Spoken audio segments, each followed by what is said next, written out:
welcome back to my channel. Today we're continuing the series that I started in my last video. Today we have with us Preetha, who is currently pursuing a course that is really sought after right now in the job market. She's doing her Master of Science in Business Analytics and Management Sciences at University of Southampton, and I'm so glad that she agreed to do this. And I've had so many of you reach out to me asking about this course, how is it and how it works and all of that, and I've collected all the questions that I've received so far. And yeah, I hope that you guys find your questions and also the answers to it, and I hope this video helps you out in some way. So please like this video, share it with any of your friends who are probably interested in this course, and also subscribe to my channel. It really helps me out, guys. Hi Preetha, it's so nice to have you here, and we're going to just start off with the video. You could give a background about yourself, what were your qualifications, if you have any work experience. Hi, Ayushi. Thank you for having me. Hi, everybody. I'm Preetha, and I'm currently pursuing my master's in business analytics in University of Southampton. So I have done my engineering in information science. I graduated in 2020 and worked for 2 years with a consulting firm. I've done things like risk analysis and project management and business analytics is why I thought I wanted to do a master's on this, is why I chose to come to University of Southampton. So, what was your application procedure like? What exams did you give, and around how many universities did you apply to? Okay, so I started my application process about exactly a year before. So I think if your intake's from September, I started the application process from last year, September 2021. So I've applied to about 8 or 9 universities. So based on that, I just based on the rankings. So I did not really give IELTS because I think University of Southampton had a clause. So my idea was to first shortlist my universities and get a conditional offer letter, and based on the universities, then give an IELTS if necessary. And once I shortlisted on University of Southampton, they did not need an IELTS because I had finished my engineering within 2 years. I had completed it in 2020 and I was applying for 2022. So that way it got waived off. So I did not give an It's IELTS. actually a really smart trick that you first get the conditional offers and they think of it. Nice. Okay, so Yeah. where are you living in Southampton? The private accommodation or a uni hall? I'm living in a private accommodation. Mainly because I was particular that I didn't want something that was extremely far away from the uni, or that was in a very secluded and not so happening place. So I live in this place called Portsmouth, which is about 12-13 minute walk from uni, and there are a lot of shopping centers, and you have Sainsbury's and all of that nearby. And I thought that would be the best bet. So I just decided to take a private accommodation. Preetha, so how easy is it to find a private accommodation as compared to a uni accommodation, because you just have it on the website? Right. I initially started looking for uni accommodations, but I did find them a little more expensive. And I was particular about where I wanted to live. So I first looked at the area that I wanted to stay in, and I couldn't find a lot of uni accommodations there.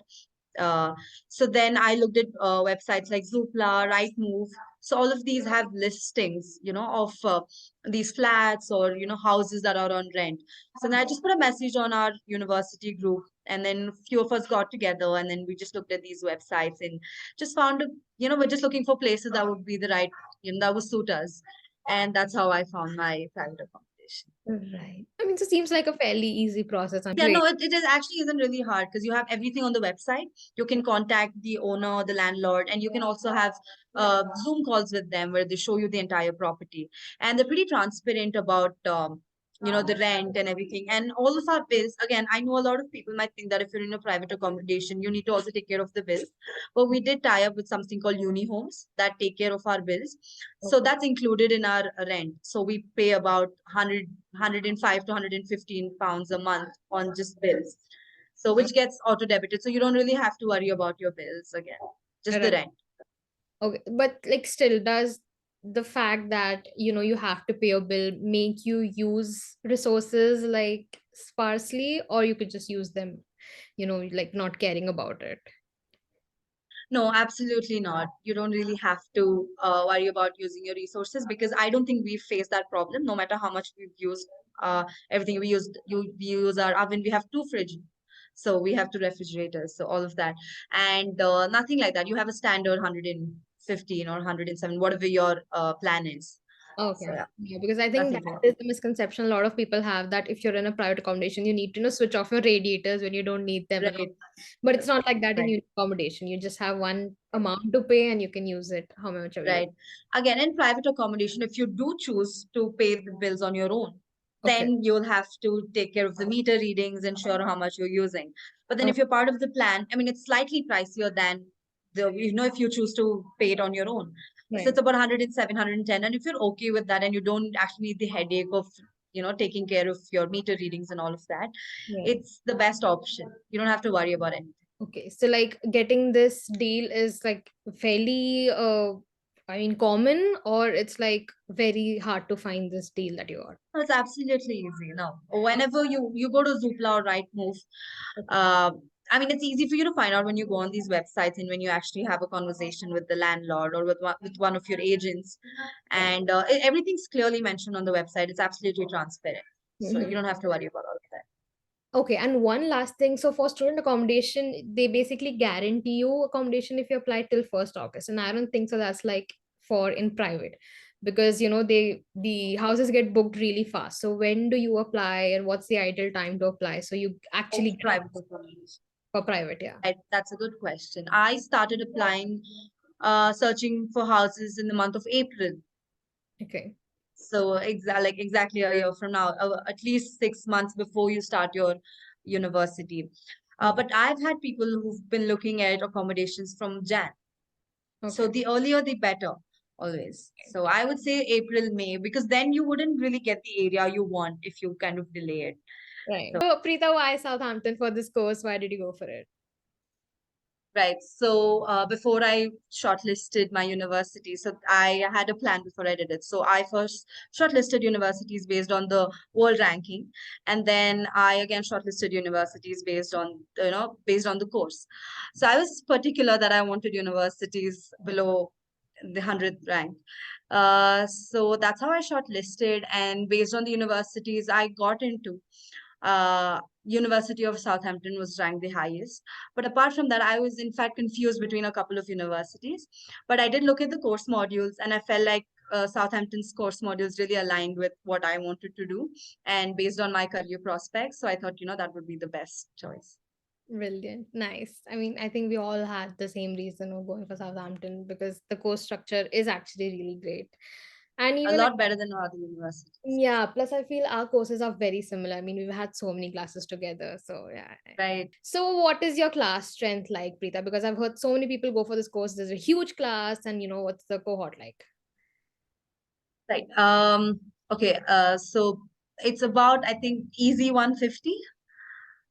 Don't know the exact number, but we do have a lot of students, but mostly Asians and Indians. I think it's business analytics is a lot more popular amongst Asians. So you find a lot of students from there. Could you please talk about a little bit of the pattern of your course? How do you have mostly coursework based modules, or do you have exams as well? Okay, so it varies. Yeah, Sem 1 was different from how semester 2 is. So semester 1, we had three compulsory modules and one was optional. Yeah. So about optional modules, I remember. So I have optional modules in my second semester, and I got to choose them while I was in my first sem. Now you had an optional one in the first sem. So when did you choose it? Like before coming to uni, what's the procedure? Right. So they always give you this timeline of 2 weeks after you start your course, right? So what I did was I did choose a module before I actually enrolled into before the classes started. But then I also started going to these other lectures, the models that I did not choose, since we had this 2 week time frame before we actually could select what we wanted. So based on that, I had taken Python, I remember, as my fourth option, but then I did go to the class and I also attended these other modules, and I decided, Python wasn't for me. So I did change my module, and yeah. Okay, great. So like you got an email saying that you got to choose your module now, or you had to like hunt through the website? No, you do get emails about choosing a module. Yeah, they're very clear about that. But they also do inform you that you have 2 weeks to Yeah. decide what you want. If you don't like it, you can change it within 2. Right. Okay. How is SEM 2 been so far? Like, could you give us an overview, and also what is after SEM 2? I think we have like dissertation and all that. So what's that? Right, right. So personally, I'm liking SEM 2 more than SEM 1 because you have the freedom to choose your modules here. All the 4 modules that you have, all of them are optional. So I have chosen subjects like project management, project risk management, and then you have data analytics.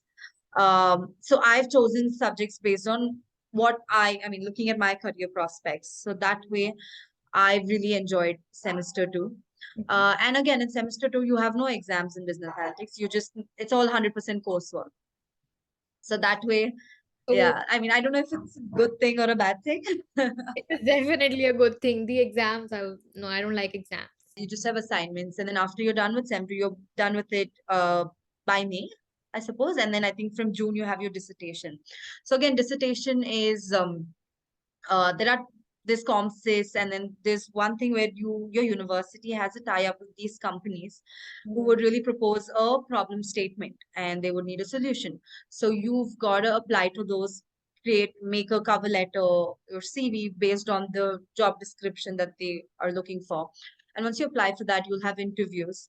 That this usually starts in April. In fact, it's already started. We've had a lot of companies, come and come with their problem statements. And once you do that, and they do you after you go through your interview process, if you're selected, you work on the problem statement, finding solutions to the problem statement. So that's one. And this is for people who don't mind working for any company and all of that. But if you're really particular about the project you want to work on, like for example, some people are particular that they only want to work on certain kind of things. Yeah. So that's if that's what you're looking for, then you also have an option of choosing your project, whatever you want. Yeah. And you'll be assigned to a professor. You can choose your project, and your professor has to approve that. And Yeah. once that's done, you can, again, it's the same thing, another 3 months for that. So Yeah. these are the options you have. Yep. Great. So I mean, yeah, you have a lot of option to choose from. So like, what will you be going for? Do you have anything in mind? All right. So since I told you we already have companies who've come and who've Yeah. just displayed their job description and all of that, I personally I'm not interested in any of that because most of it right now has been machine learning, and that's not something where I want to actually get into. Right. So I feel I will choose a project that I want to do that and I'm really interested in doing. I feel that way. I mean, I think that works best for me. So I think I'll do that. Amazing. Okay. All the best for that. Thank you so much. How has the assessment been like? I mean, is it what they teach you in the classes is what it comes, or it's completely different? And is it really tough compared to your Indian studies? How is it? Okay, it goes module wise. So out of the 4 modules in semester 1, so we had to give exams for pretty much all the modules. It was not 100% coursework. So some of your modules would be 20% coursework, and then the remaining 80% would be assessment, or 30 and 70. That's how it was distributed. The exams, I say, wasn't very difficult. As long as you know your concept and you go through the lecture, I mean, attend every lecture, it kind of gets easier. And even if you miss out on a few lectures, it's fine. You can go through the recordings and kind of cover up. It isn't that difficult. But again, a lot of self study. You have about 24 hours of lectures and 124 hours of self study. So Yeah. there is a lot of efforts that that has to go in from your end. So, but otherwise, it's manageable. It isn't really that difficult. Another thing that I just want to, touch upon is since we're talking about exams, I think one thing that's different from India here is your exams for the 2 subjects that we had, optimization and foundation of business analytics in SEM 1, it's only for 2 hours. And we are usually really, used to giving a 3-hour exam. And then, I mean, there's actually a lot to write. So that's something you got to keep in mind. Right. Like talking about self-study and spending time. What is a typical day for you like when you were in your first semester? So I started my part-time job somewhere in like October. Okay. So I'd have about 2 days in a week uh, dedicated to my part-time job. So the other 5 days, just just attend the lectures. And to be very honest, you can't kind of you get you there's a lot of pressure when you start doing it just before your exams, not like in India where you could just sit 2 weeks before your exams and kind of mug up everything. That's not possible, because for your coursework you'll have to be working constantly throughout your semester. So Right. that way you're still looking at lectures, you're still at least doing a little bit here and there and doing your coursework. Since you have a coursework, it kind of enables you to study on a regular basis, not completely out of touch. Okay. So it would mostly be going to uni, attending classes, come back, and just most of your time just goes cooking and doing the other things.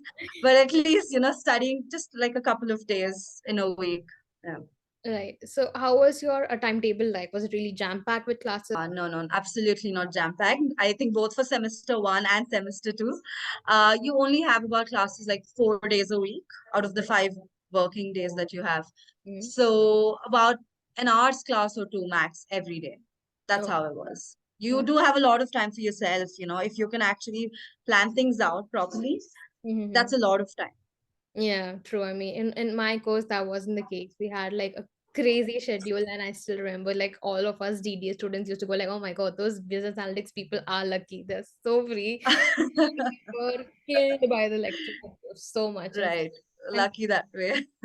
yeah. So what kind of background is required for this course? And like for my course, it is a very math-centric course. Is it something like that for you? And what background might perform well in, this course? No background particularly as such. I think there have been people from different backgrounds who have actually come to this course. But the course mainly focuses on, there's nothing that you can't learn. So even if you're from I mean, math background is obviously easy, but even if you're from like a history background or something, I have some of my course mates who've not even done engineering, they've done BBA or other courses like these, and they're able to pick it up. But it depends on the modules again that you choose. Like, I did not take Python because I personally don't like coding. But like, if someone wanted to do Python, I mean, it's better if they actually took up a course or two about Python before coming and enrolling into this course. Right. And as you said, you had a work experience. Did that help in any way? Yeah, so in my first semester, I did take up principles of risk management. So again, the reason I took that was I could relate to my work experience for that module. So, but other than that module, everything else was, absolutely fine. You do not really need to have work experience.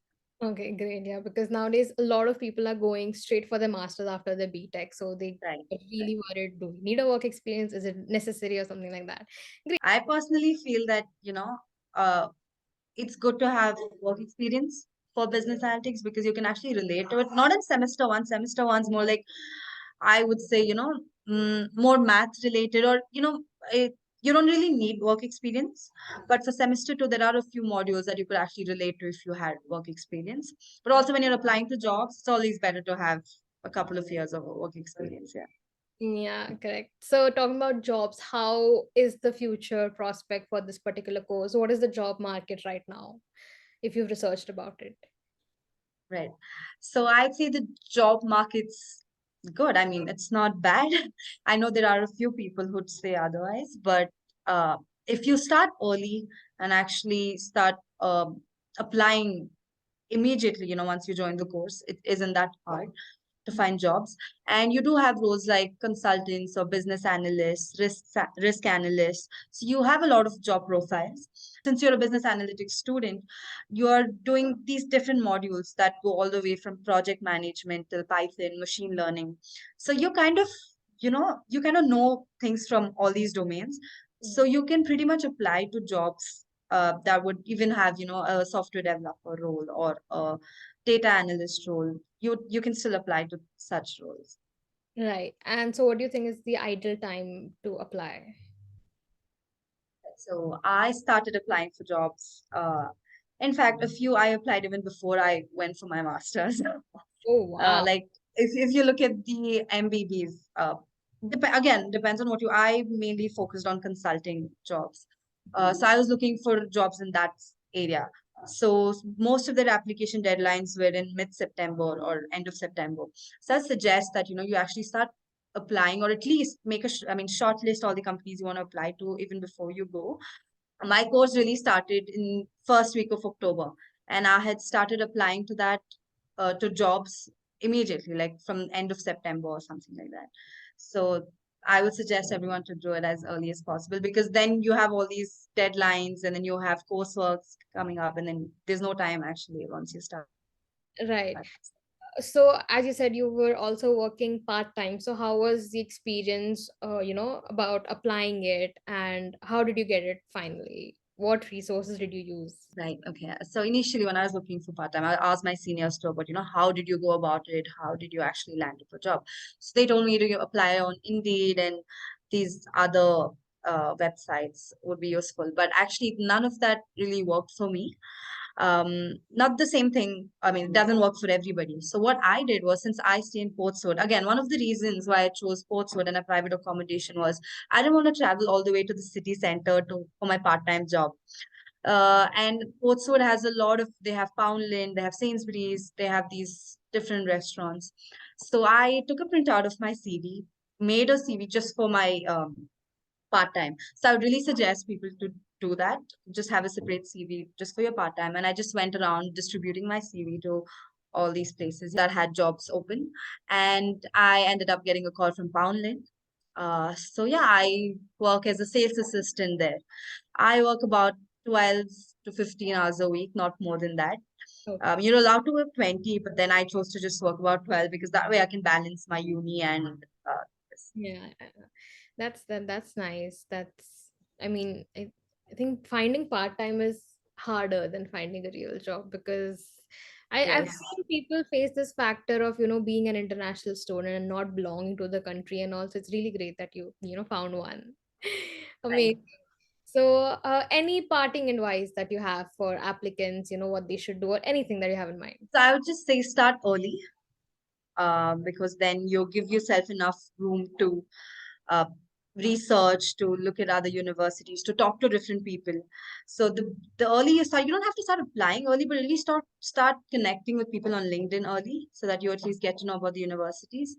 And also about the job, it's always better if you start applying immediately from October or September, because that way you have a lot of opportunities. Most of the companies close their applications by Jan or Feb. So it's always better, when you apply early. And also to sort of enjoy uni life, not just think of, there's so much more in Southampton than just going to classes. So just be a part of different clubs. So I was part of consulting club. Also, this is something I do want to add. So I was part of this consulting club, and it really helped me land a job, a full-time job here. Because if you so this used to happen once a week, so you'd have people actually telling you about how to, you'd have different case studies for consulting, so how to actually tackle them, how to solve these problems. So the more clubs and that you are joined, the more you interact with people, the more you understand, the more you get to know, and it's always, it kind of benefits you when you're looking for a job. Amazing. So big congratulations on landing a job. I think all of your strategies have, come to a very good use. I mean, you already have a job and you have around 6 months left of your course. So yeah, a big Thank you, Aish. on that. A big inspiration. I feel inspiration to me as well. I also need to start applying for jobs now. So, Thank you. thank you so much, Preetha, for being here. It was really nice talking to you. Really gave some, nice insights, and I really hope it helps our audience. And yeah, I actually hope to see you soon, with a nice job and everything. We can talk about how, it is like working in the UK. Thank you, Aishi. Thank you so much for having me here. I hope I was helpful in It was that. a lovely pleasure to have you. Okay, so that was Preetha, and oh, did she have a lot of information to share? And I'm so glad that she was here. I will be posting her LinkedIn link down in the description below. And she's very kind and said that she would try to, help as many people as she can. If you have any doubts that you would like to ask her, you can ping her on LinkedIn. Thank you so much for watching this video, and I really hope that we were able to clear any doubts or queries that you had about this course and Southampton in general. And please like, share, and subscribe to my channel. I'll see you in the next video. Bye.